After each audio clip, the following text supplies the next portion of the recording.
Good afternoon everyone. I hope कल आपने income tax के बेसिक कॉन्सेप्ट, इनकम टैक्स होता क्या है, वो आपने पढ़ लिया होगा। Today I will be teaching you about the residential status, कि अगर हमें जब भी किसी भी इंसान की टैक्स देखनी है, टैक्स लाइबिलिटी जज करनी है, उसको कैलकुलेट करनी है, उसके लिए हमें सबसे पहले जानना होता है what is the residential status of a person.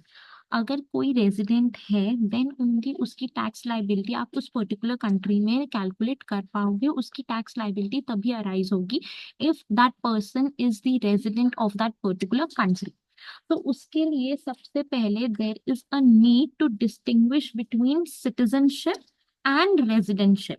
ठीक है, हम इनकम टैक्स में हम बात करते हैं about the citizenship and we talk about the residentship. दोनों चीजें अलग अलग होती है, दोनों चीजें डिफरेंट होती है। सो हम सबसे पहले बात करते हैं सिटीजन होता कौन है, हु इज अ सिटीजन। हम कैसे किसी भी पर्सन को ये कहते हैं that this particular person is a citizen of that particular country. तो सिटीजन ऑफ द कंट्री, अगर हम इंडिया की बात करें, क्योंकि हम इनकम टैक्स इंडिया की बात कर रहे हैं, इंडिया के पर्सपेक्टिव से बात कर रहे हैं, so if we want to see कि हम किस इंसान को, which person is considered as a citizen of India, so any person, any person X Y Z person जो भी कमेंसमेंट ऑफ द कॉन्स्टिट्यूशन के टाइम पे था, he was associated with the territory of India at the time of framing up of the constitution, at the time of the commencement of the constitution। हमारा जो constitution बना था, commence हुआ था, वो बना था 26 जनवरी 1950 पे। तो 26 जनवरी 1950 पे कोई भी person, if that person was associated with the territory of India, then we call that particular person as a citizen of India. एक तो ये कंडीशन होती है। या फिर if that particular person is born in India, then that particular person is known as citizen of India। और if either of his parent, चाहे mother चाहे father, if the person's mother or father, either of the parents were born in India, or who has been ordinary resident in India for not less than 5 years, मतलब minimum 5 साल तक वो India में as a non ordinary resident रहा है India का, then that person can become a citizen of India. तो हमारे पास 4 कंडीशंस है, 4 कंडीशंस में से कोई भी कंडीशन अगर फुलफिल हो जाती है, then that person automatically obtains the citizenship of the country that is India. पहली जो कंडीशन है दैट इज कि अगर कोई भी person commencement of the constitution के टाइम पे एसोसिएटेड था टेरिटरी ऑफ इंडिया के, then that person becomes the citizen of India. Second, कोई भी person, if that person is born in India, then he is citizen of India। Third, either of his parents are born in India, then he becomes a citizen of India। Fourth, if that person is ordinary resident in India for at least 5 years, जो minimum requirement है that is 5 years, if that person is ordinary resident in India for a minimum of 5 years, then he automatically obtains the citizenship of the country। तो इन चारों conditions में से कोई सी भी एक condition fulfil हो जाती है, सेटिस्फाई हो जाती है, then that person becomes the citizen of India. अब हम बात करते हैं रेजिडेंशियल स्टेटस की। रेजिडेंट, हम अगर इनकम टैक्स की जब बात करते हैं, हम सिटीजनशिप नहीं देखते, हम रेजिडेंशियल स्टेटस देखते हैं। क्या वो पर्टिकुलर पर्सन की कोई भी टैक्स लाइबिलिटी अराइज होगी या नहीं, it will depend upon the residential status of that particular person.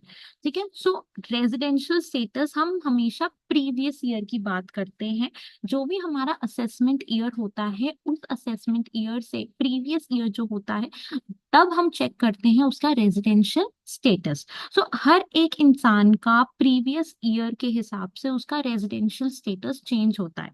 If today I am calculating my residential status for the previous year, then it can vary. अगर इस साल का मेरा रेजिडेंशियल स्टेटस देखा जाएगा वो अलग होगा, जो मेरे पिछले साल का रेजिडेंशियल स्टेटस देखा जाएगा वो अलग होगा। For the same person the residential status differs from year to year.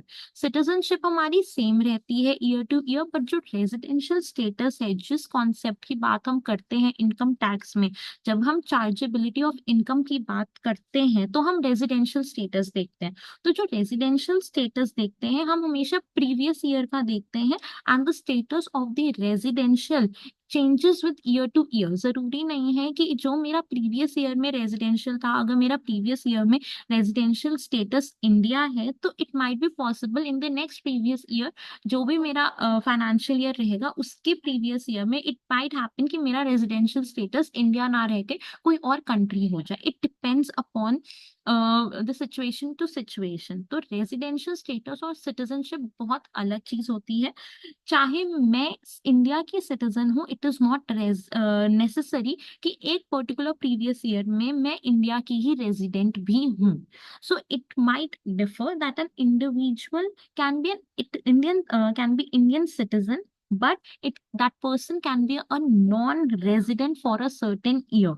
Similarly कोई भी अगर फॉरेनर है, कोई फॉरेन कंट्री का सिटीजन है, for example if a person is having a citizenship of Australia और वो इंडिया में उन्होंने फुलफिल करी है certain condition, certain criteria for the resident, तो वो जरूरी नहीं है कि सिटीजन वो फ्रांस के हैं, सिटीजन वो ऑस्ट्रेलिया के हैं, तो उनकी रेजिडेंशियल स्टेटस भी ऑस्ट्रेलिया या फ्रांस की रहेगी।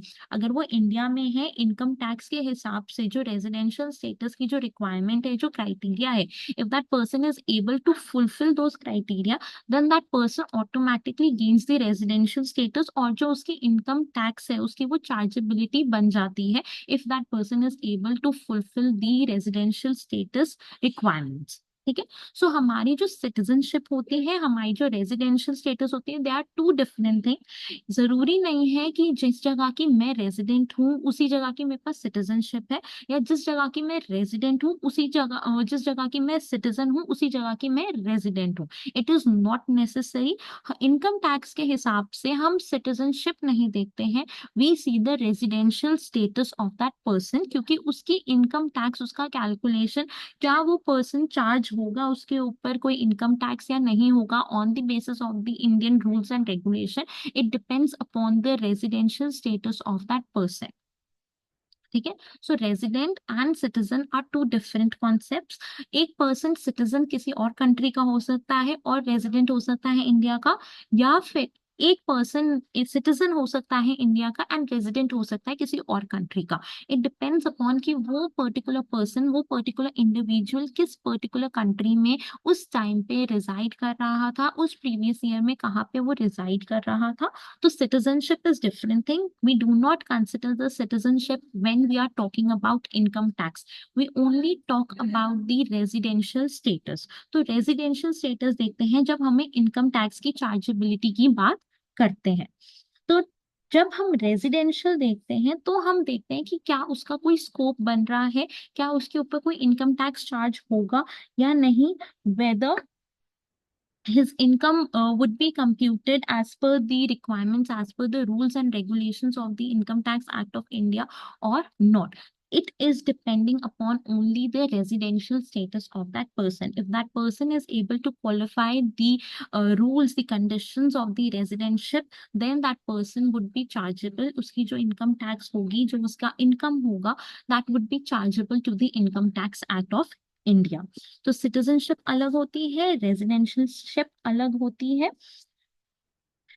फिर बात करते हैं हम पर्सन की। सबसे पहले I need to explain you कि पर्सन होते क्या है।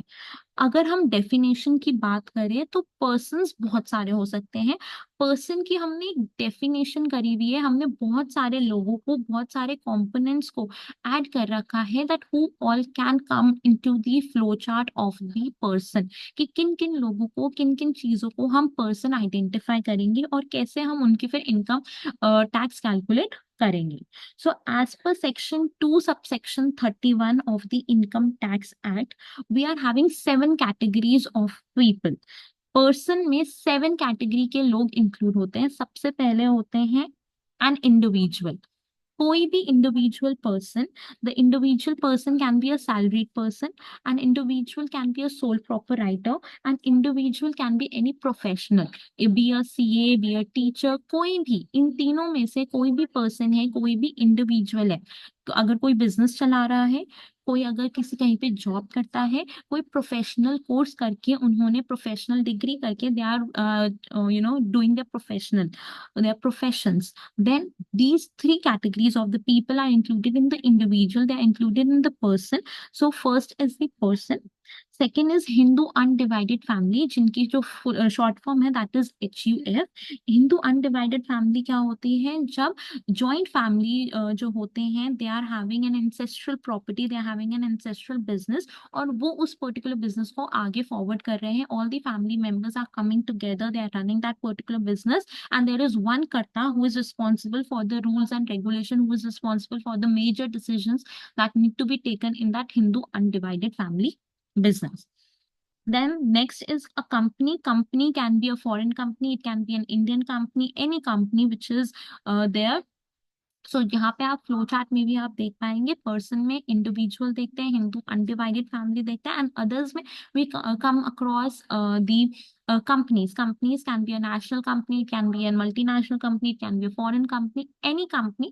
So person में हमने ये सारे लोगों को include कर रखा है, so that we can calculate the income tax, we can calculate the residential status of that particular person, we can see whether the person's income would be chargeable to the Income Tax Act of India or not.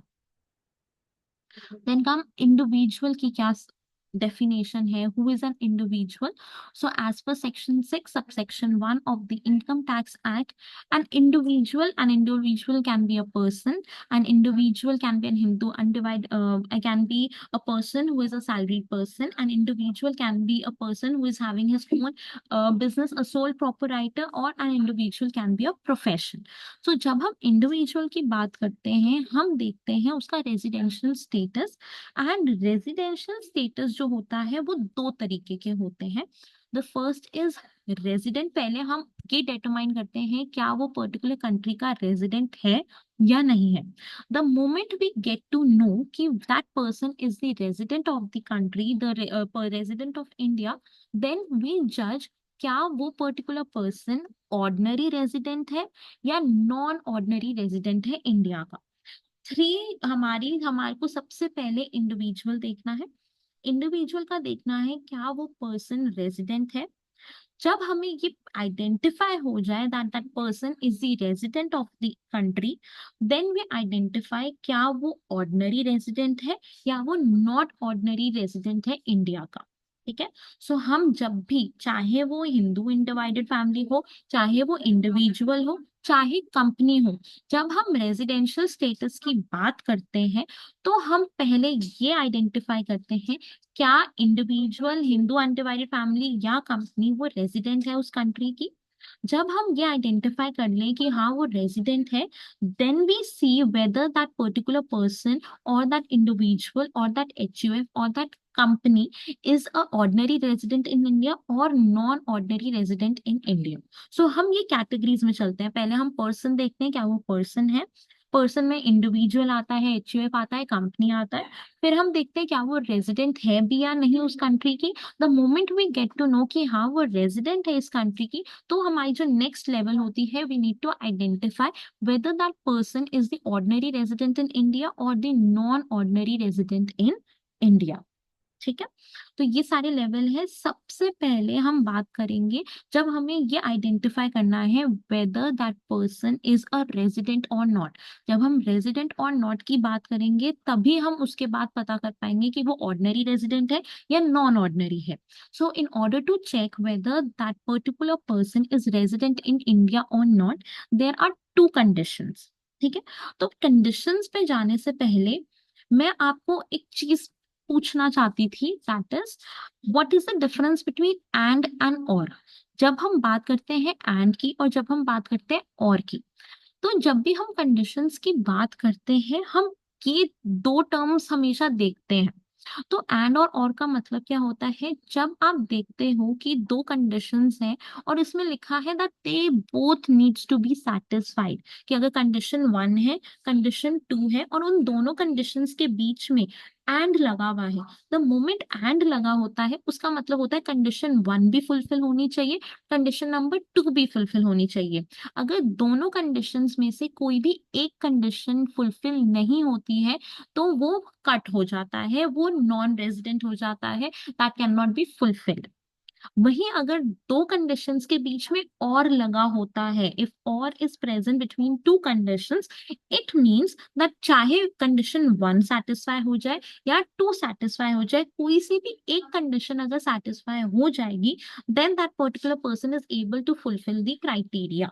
सो हमेशा हमें ये देखना होगा कि whether there are weather जब भी conditions है, क्या एंड लगा हुआ है कंडीशंस के बीच में या और लगा हुआ है।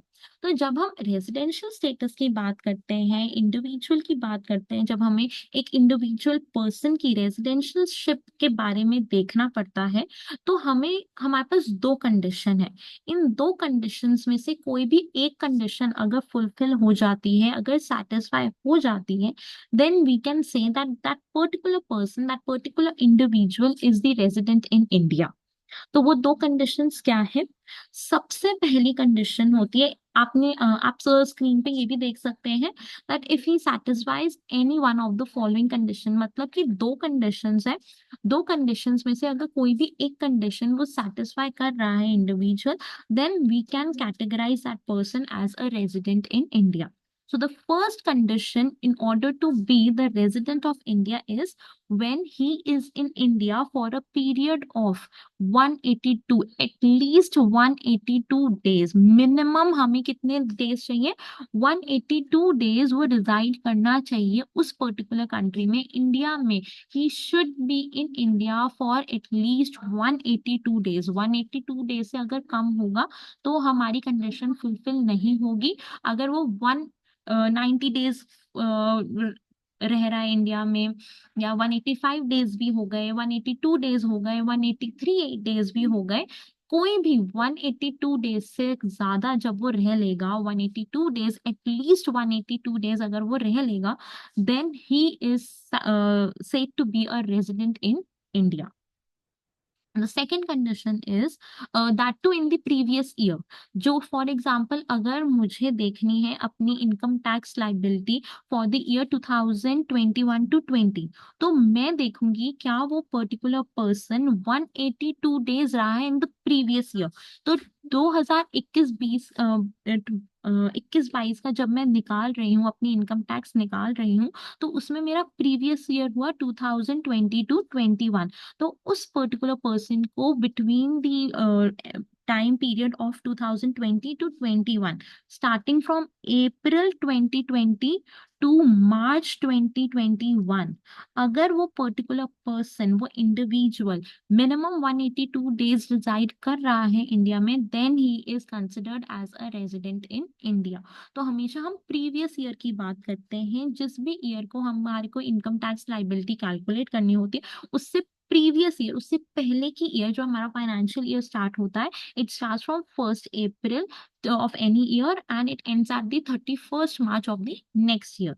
तो अगर हमें टैक्स लाइबिलिटी निकालनी है 2021 से 22 की, तो हम देखेंगे 2020-21 में क्या वो पर्टिकुलर पर्सन इंडिया में for a period of 182 days रहा है या नहीं रहा है। जो सेकंड कंडीशन है दैट इज कि पहली बात हम देखेंगे weather he is in India for a period of 60 days और मोर इन द प्रीवियस ईयर, कि प्रीवियस ईयर में वो 60 डेज में रहा है या नहीं रहा है, and he is in India for 365 days or more days during the 4 previous year immediately preceding the relevant previous year। जिस भी ईयर में वो 60 डेज रहा है उसके 4 साल पहले उसको जो टोटल 4 साल में जितना उसको रहना चाहिए इंडिया में, वो इट शुड बी 365 डेज और मोर। अगर वो ये सेटिस्फाई कर ले, then he would be considered as a resident of India. अगर कोई भी इंडिविजुअल इन दोनों में से कोई सी भी कंडीशन फुलफिल नहीं कर पाता है, then that person is known as a non resident in India. तो रेजिडेंट इन इंडिया के लिए एक इंडिविजुअल को दो कंडीशंस हैं, दो कंडीशंस में से कोई भी एक कंडीशन फुलफिल करनी है। पहला बीइंग कि प्रीवियस ईयर में कोई भी आपका जिस भी ईयर के लिए आप अपनी इनकम टैक्स कैलकुलेट कर रहे हैं, तो उसके प्रीवियस ईयर में क्या आप 182 डेज से ज्यादा या 182 डेज रहे हैं इंडिया में या नहीं। दूसरी कंडीशन है कि क्या आप प्रीवियस ईयर में 60 डेज रहे हैं। अगर आप 60 डेज रहे हैं तो क्या उस प्रीवियस ईयर को छोड़ के जो नेक्स्ट 4 प्रीवियस ईयर्स है, क्या उन चारों सालों को मिला के जो आपका स्टे है इंडिया में, क्या वो 365 डेज या 365 डेज से ज्यादा है या नहीं है। The moment you are able to satisfy both the conditions, then it is considered that you are an individual person who is resident in India. अगर आप इन दोनों कंडीशंस में से कोई सी भी कंडीशन सेटिस्फाई नहीं कर रहे हैं, then you are not considered as a resident in India and you will be labeled as non-resident in India. I hope ये क्लियर है सबको। The next being, जब हमने ये आइडेंटिफाई कर लिया कि एक पर्सन रेजिडेंट है, तो नेक्स्ट स्टेप होता है we need to identify whether that person is resident and ordinary resident in India और that person is resident but not ordinary resident in India. तो इसके लिए हमारे पास कंडीशंस हैं दो, और वो दोनों कंडीशंस जब फुलफिल हो जाएगी, then we can consider that that person is resident and he is ordinary resident in India. अगर वो दोनों कंडीशन फुलफिल नहीं कर पाता है individual, then we will call that person as resident but not ordinary resident in India. So in order to be labeled as a resident and ordinary resident India, दो condition है, दोनों conditions को fulfil करने के बाद ही वो particular individual resident and ordinary resident in India कहलाया जाएगा। सो वो कंडीशन क्या क्या है। फर्स्ट कंडीशन है if he has been a resident of India in at least 2 out of 10 years immediately the previous relevant previous year.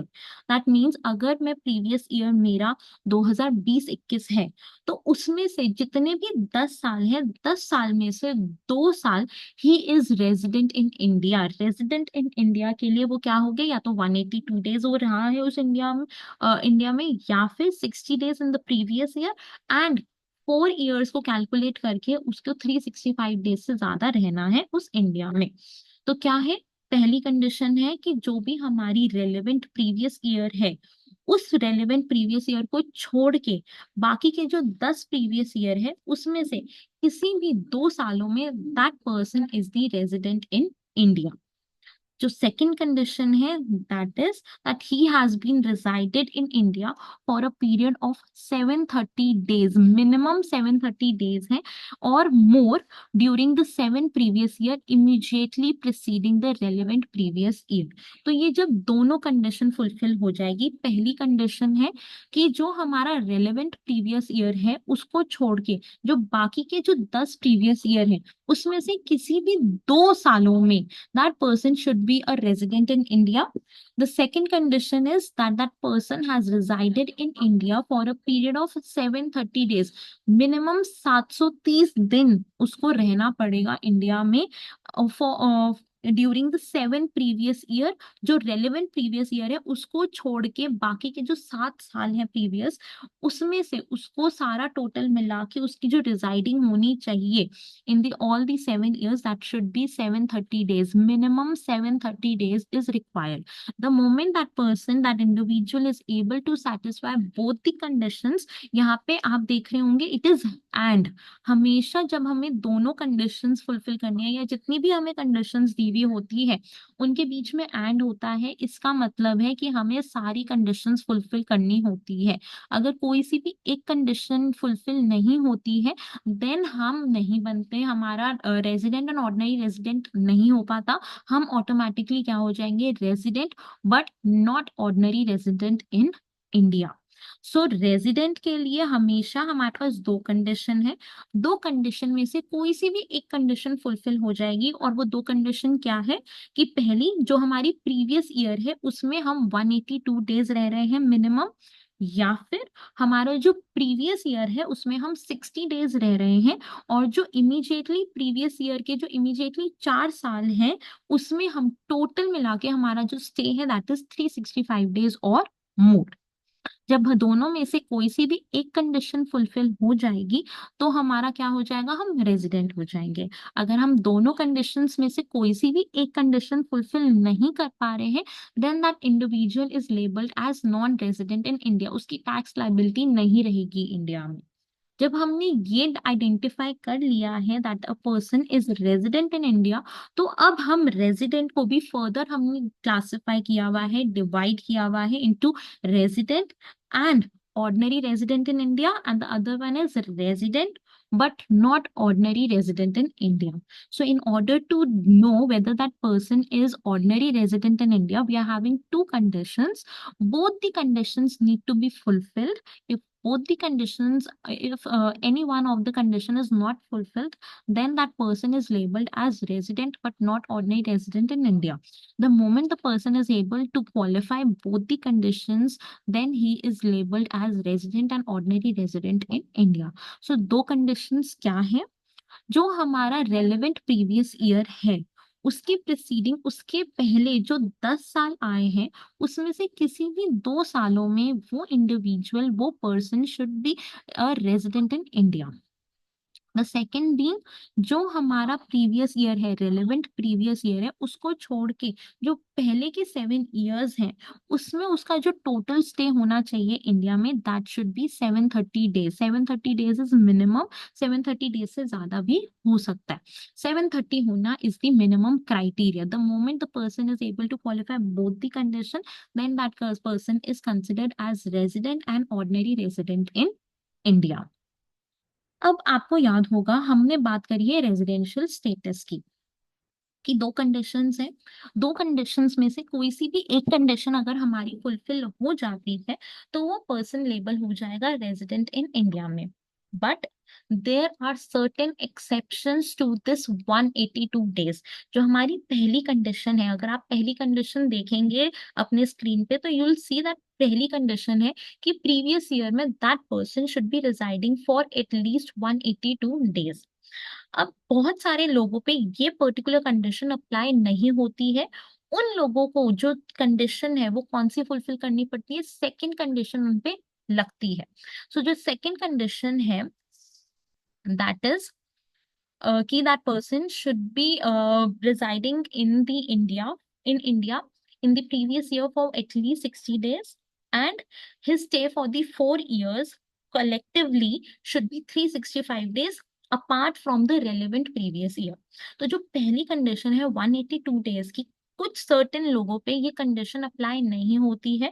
अगर उनको अपना रेजिडेंशियल स्टेटस इंडिया में दिखाना है so they need to satisfy the second condition. तो अब उनके लिए फर्स्ट कंडीशन होती ही नहीं है, उनको कौन सी कंडीशन सेटिस्फाई करनी है, अपनी second condition they need to satisfy.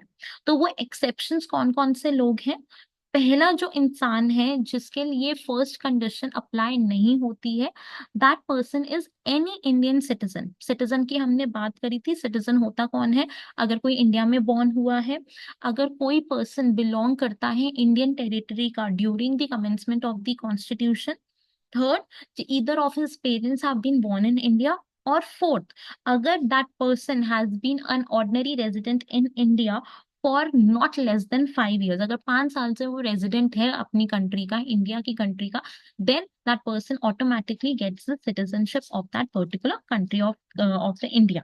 तो अगर कोई भी इंडियन सिटीजन इंडिया को छोड़ता है, लीव करता है for the purpose of the employment, अगर हमको जॉब मिल रही है किसी भी फॉरेन कंट्री में and we are leaving the country and we are the Indian citizen, so that person अगर उसको रेजिडेंट ही बनना है इंडिया का तो उसके लिए फर्स्ट कंडीशन फुलफिल नहीं होती है। फर्स्ट कंडीशन उसके लिए एक नॉन एग्जिस्टेंस है। उसके लिए जो एक कंडीशन रहती है अपनी रेजिडेंशियल शिप इंडिया में कंटिन्यू करने के लिए वो है कि या तो वो प्रीवियस ईयर में 60 डेज रहे इंडिया में, और 60 डेज के साथ साथ 4 साल पहले जो प्रीवियस ईयर है उसको छोड़ के 4 साल तक जो उसका क्यूमुलेटिव जो प्रेजेंस होनी चाहिए इंडिया में दैट शुड बी 365 डेज और more. So पहली कंडीशन इन लोगों के लिए नहीं होती if any Indian citizen is leaving the country for the purpose of getting an employment in any of other country. Second person is any Indian citizen leaving India during any previous year as a member of the crew of Indian ship. Indian Navy में, Indian ship में, if that person is leaving the country and he's going to the other country, then इनके लिए भी first condition non-existence हो जाती है. इनको second condition ही fulfill करनी पड़ती है in order to get the residential status of the India, of India. The third exception is any Indian citizen or person of Indian origin who comes to India and visit India during any previous year. अब who is the person who is of Indian origin? Indian origin के कौन से लोग होते हैं?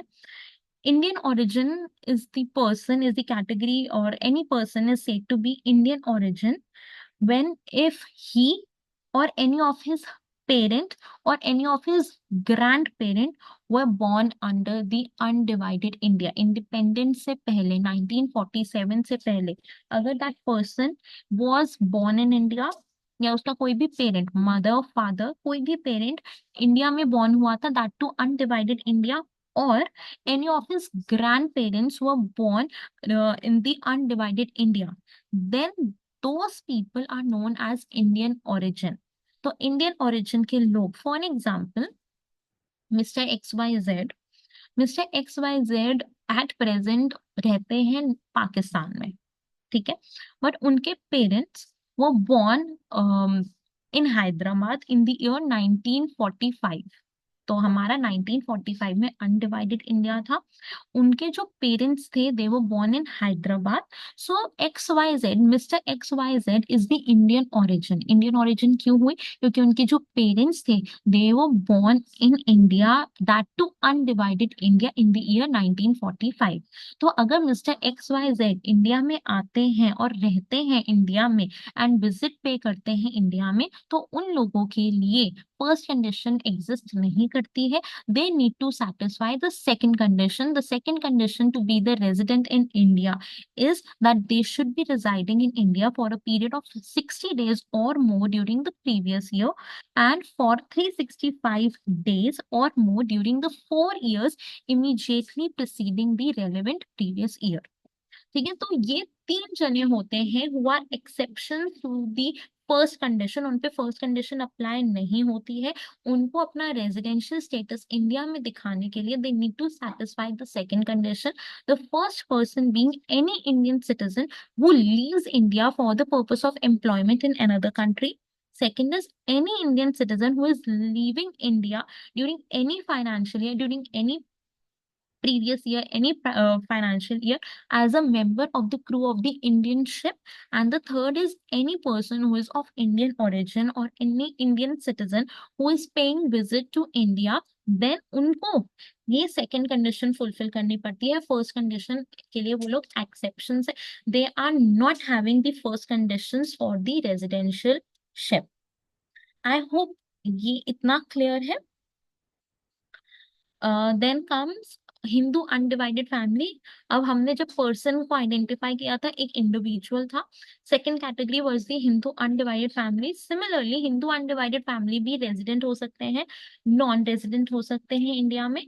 The moment they are identified as resident in India, हम ये देखते हैं whether they are ordinary resident और not ordinary resident in India.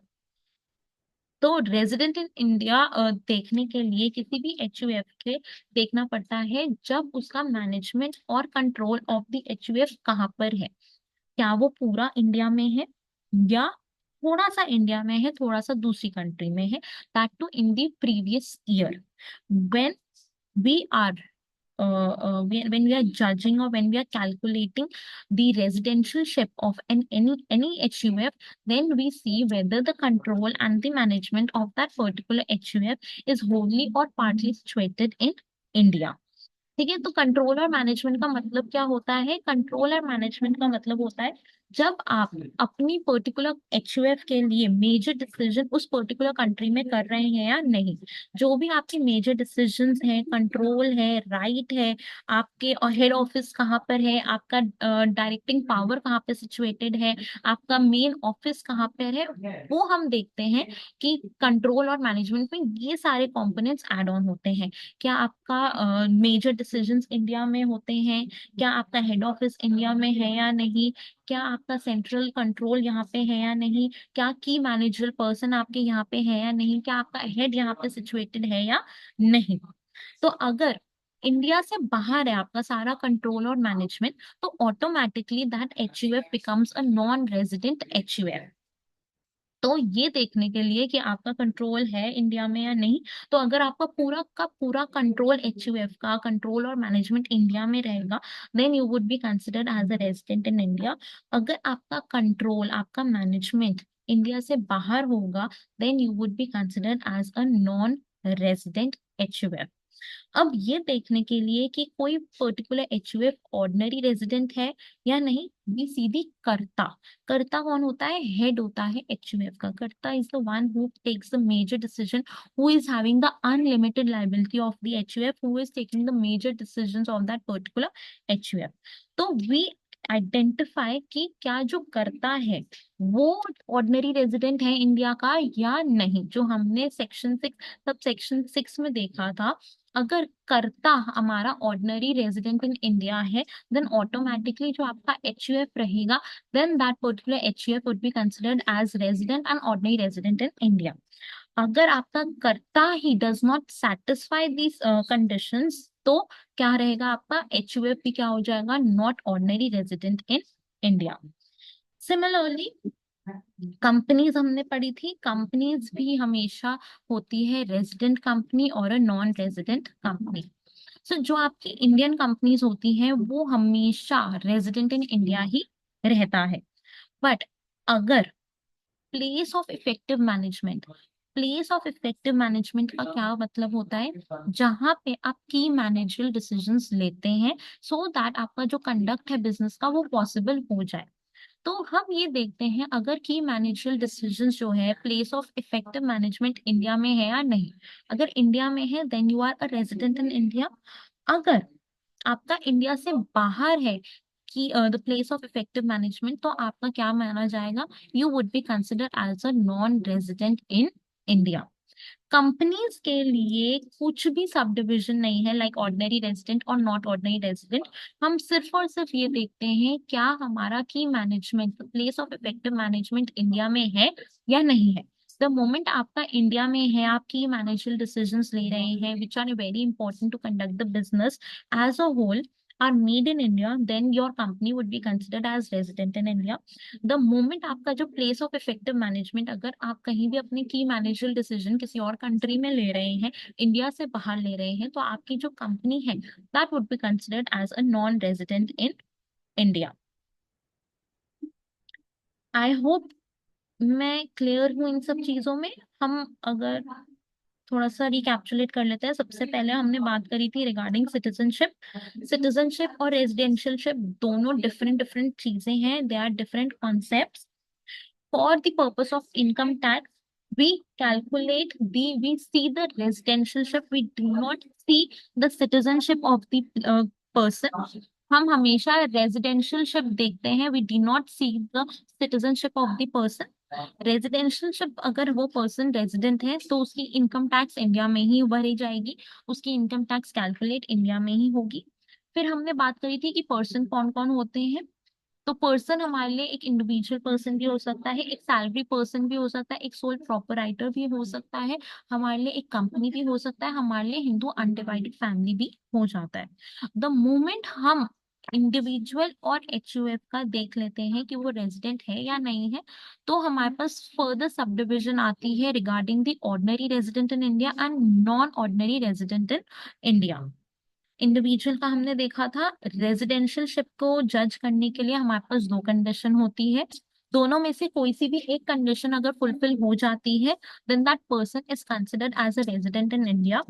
पहली कंडीशन होती है that he should be residing in India for at least 182 days in the previous year. Second condition होती है या तो प्रीवियस ईयर में 60 डेज और मोर रहे, और जो प्रीवियस ईयर को छोड़ के 4 प्रीवियस ईयर्स हैं उनका जो क्यूमुलेटिव स्टे होना चाहिए इंडिया में, दैट शुड बी 365 डेज और मोर। द मोमेंट बोथ कंडीशंस में से कोई सी भी एक कंडीशन फुलफिल हो जाती है, then that person is considered as a resident in India. जब हम रेजिडेंशियलशिप की बात कर लेते हैं, फिर हम देखते हैं क्या वो ऑर्डिनरी रेजिडेंट है या नहीं है। ऑर्डिनरी रेजिडेंट जज करने के लिए there are two conditions, the both the conditions need to be fulfilled, then only you would be considered as resident and ordinary resident in India. First being, जो भी आपका रिलेवेंट प्रीवियस ईयर है उसको छोड़ के जो पहले के 10 साल है उसमें से कोई भी 2 सालों में से you need to be a resident in India. Second being that previous year को छोड़ के 7 years, उसके previous 7 years में that person should be a resident in India for a period of more than 730 days. The moment you are able to satisfy both the condition, you would be resident and ordinary resident in India.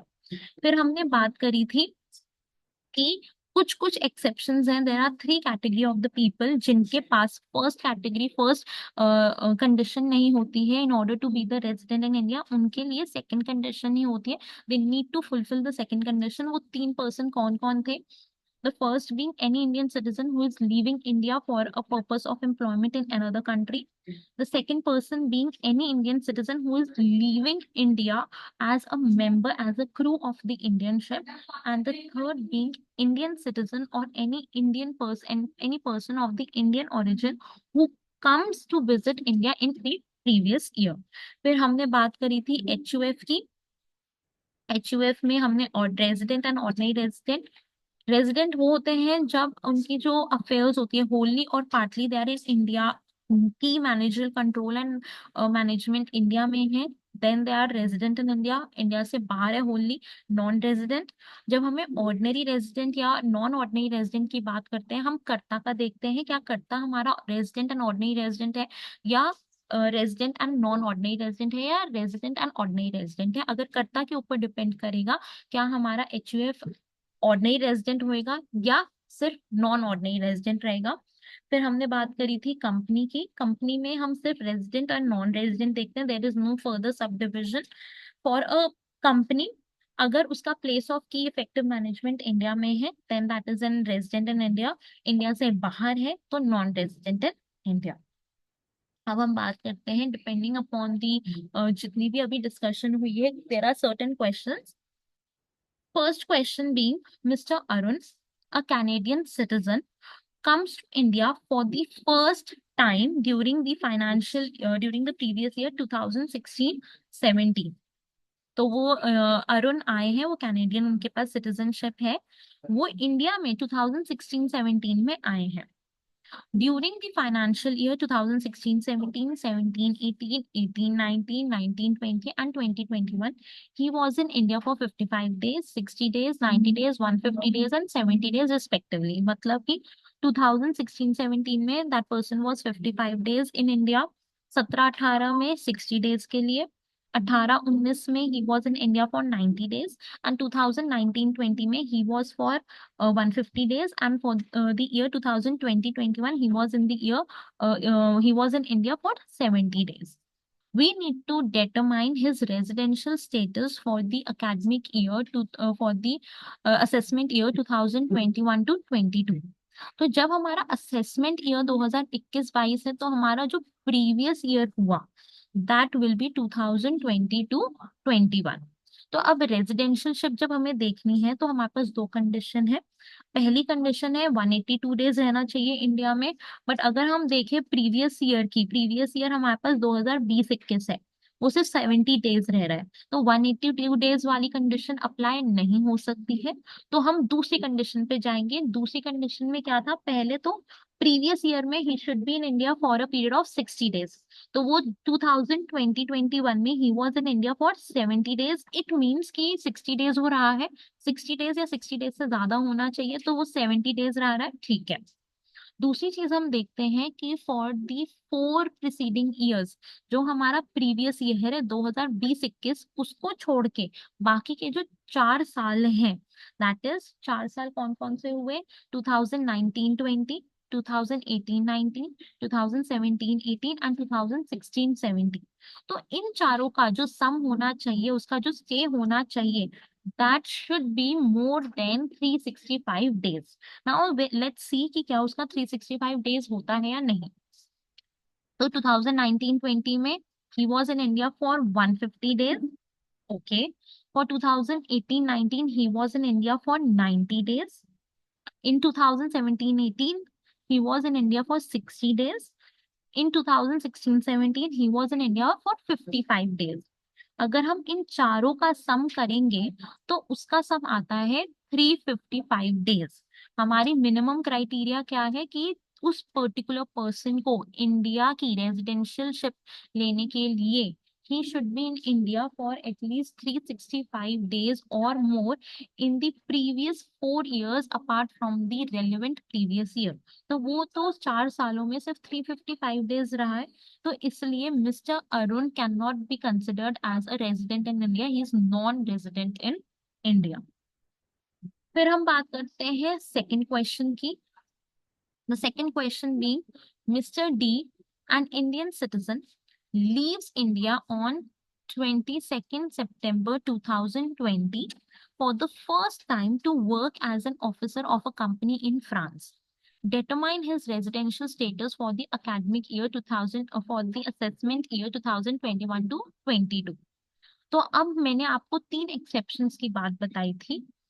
3 exceptions में पहली exception थी कि that Indian citizen is leaving India for the first time for the purpose of employment in another country. Second, any Indian citizen who is leaving India as a member of the Indianship.